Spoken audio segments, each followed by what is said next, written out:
Right, so this next example that we're going to go through, we're going to kind of walk through an entire sampling distribution problem. So a sampling distribution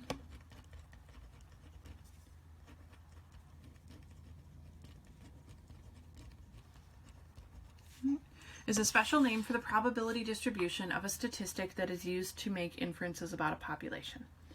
Sampling distributions give us all of the outcomes for the statistic, the probability of each outcome occurring, how often we expect to see particular values of our statistic, and it also will give us characteristics like bias and precision.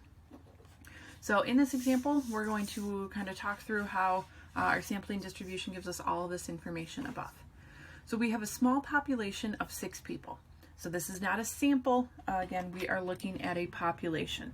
So in this particular problem, only these 6 people matter. They're representing an entire group of people that we are looking at.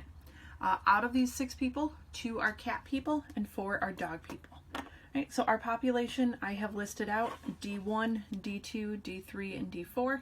Those are the dog people, and then C1 and C2, those are the 2 cat people. All right, found our population parameter, which is our P.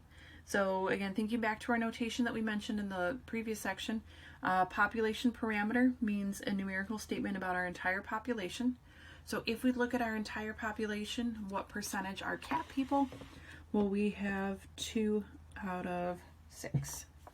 Right, that's going to reduce to 1/3, which is going to give us 0.333.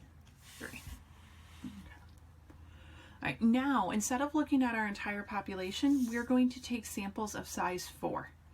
So what I have put in this table are all of the different possibilities, all the different combinations that are actually possible of coming up with samples of size 4. So one possibility is that we get a sample that has all 4 dog people, right? And if that's the case, well, our percentage of cat people is 0. Notice that we're using the P hat here because now we're looking at a sample of 4. Right? So our population was 6, we have a sample of 4. Right? In our second sample, we have D1, D2, D3, so 3 dog people and 1 cat person. Right? 1 out of 4 gives us 0.25. If we finish off this column, notice that we have different combinations of dog people, but each time there's exactly 1 cat person. So all of the rest of these are going to be 0.25.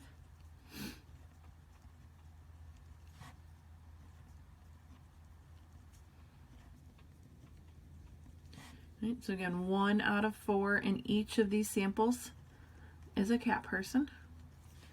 We look at our 9th sample over here.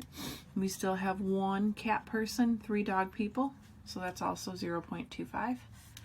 Then if we look at samples 10 through 15, notice that we have 2 cat people and 2 dog people. So 2 out of 4, or 1/2, gives us 0.50 for the rest of these.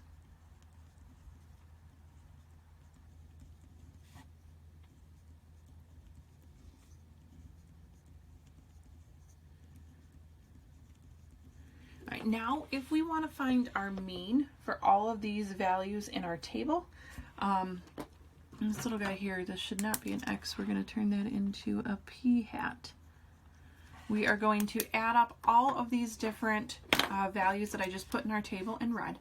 So into our calculator, we're going to type 0 plus 0.25 plus 0.25, 0.25 all the way through, and then a bunch of 0.5s. And if we add this all up, we end up with a nice total of 5.00. And then we're going to divide that by our number of samples. Well, our number of samples was 15. And if we take 5 and divide it by 15, reduces to 1/3, we get 0.333. So we listed or had all of our samples that were listed that were given to us. We found our P hat for each of these. So for each individual sample, how many of those people were cat people. Then we took all of those percentages and added them up and then divided it by our total number of samples. We're going to take this information and we're going to use this to fill in our little table at the top of the next page. and then we're going to do a little graph. Both of these thinking back to stuff that we saw in chapter 6 where we're thinking about discrete probability distributions. Right, so I'm just going to move this table up a little bit. So looking at this table, we have exactly one row that has a 0 in here. Right? So our sampling distribution, our possible outcomes for p hat, we had 1 0 out of 15. 1 divided by 15 gives us 0.067. Right, now we're going to look at this table and we count up the number of 0.25s. 1, 2, 3, 4, 5, 6, 7, 8. We have 8 of those. So our probability 8 out of 15. We change this to a percent, 0.533. Then our last one, how many 0.50s? Well, we have 1, 2, 3, 4, 5, 6. So 6 out of 15.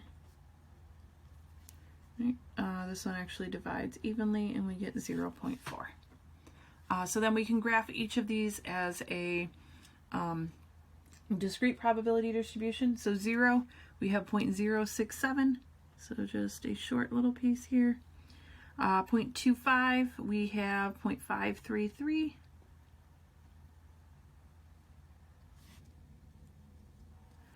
Right, and 0.50, we have 0.4. So in your homework, for the most part, you're not going to have to worry about going through and creating the sampling distribution as we did here, and or making the table or graph, but this was just kind of a nice way to tie everything that we've done together, and then kind of compare our population parameter to our different samples and our different possibilities.